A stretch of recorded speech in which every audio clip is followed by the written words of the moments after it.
Hey everyone, and welcome back. Today I'm going to be sharing my personal placement cheat sheet, and this is going to be the exact strategy that I use to secure my placement opportunity. If you're preparing for campus placements or job interviews, this is going to save you a ton of time and keep you focused. Think of it as a shortcut.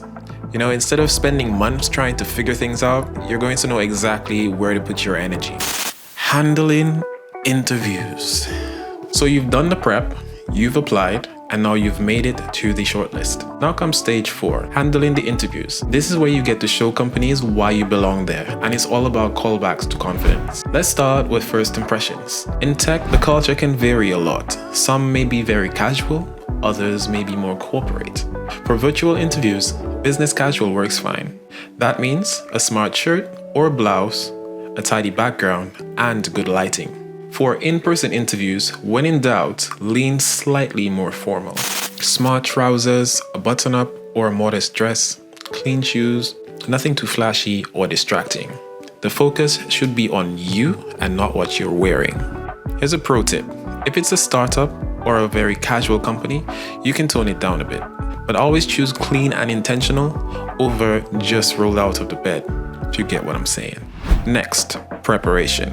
Here are 3 things you absolutely need to know before walking into an interview. 1. Check their website, blog, their values. Look at recent projects or products so that you can reference them.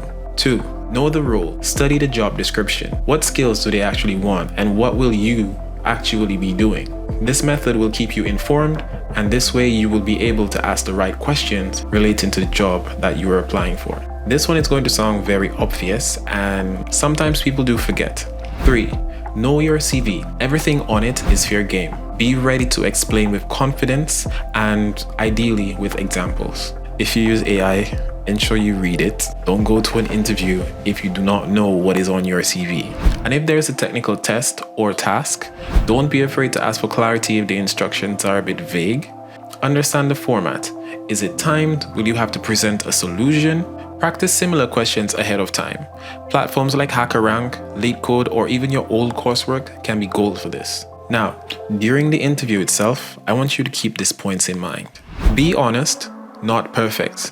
If you don't know something, simply say so, but explain how you would learn it. Take your time. Pausing to think shows composure, not weakness. Be concise. Long-winded answers tend to lose impact. Link your experiences directly to the job. Don't just say what you did.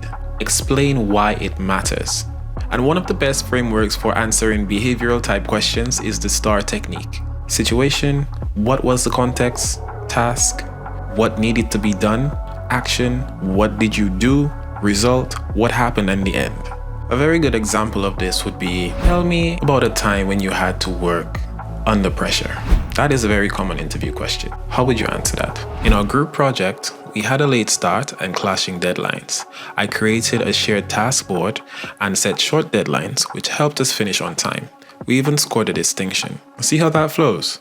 It's clear, structured, and memorable. Okay, so let's talk technical. They're not just testing if you know the answer, they're testing how you think. You can expect things like coding problems, coding puzzles, or technical concept questions. And here's the trick. Think aloud. Speak your thought process aloud. This way, even if you don't finish, they'll see how you approach the problem. And finally, nerves. Everybody gets them, including seasoned professionals. But what matters is not eliminating nerves, but handling them. Focus on staying calm enough to communicate clearly, owning what you do know and being open about what you don't, and showing genuine enthusiasm and curiosity. Remember, interviewers are people too. Most of them actually want you to succeed because hiring is a lot of work for them too. So that's stage 4, handling interviews. Next up, we'll move into stage 5 and cover the post-interview strategy, how to follow up, how to handle rejections, and how to turn one opportunity into the next.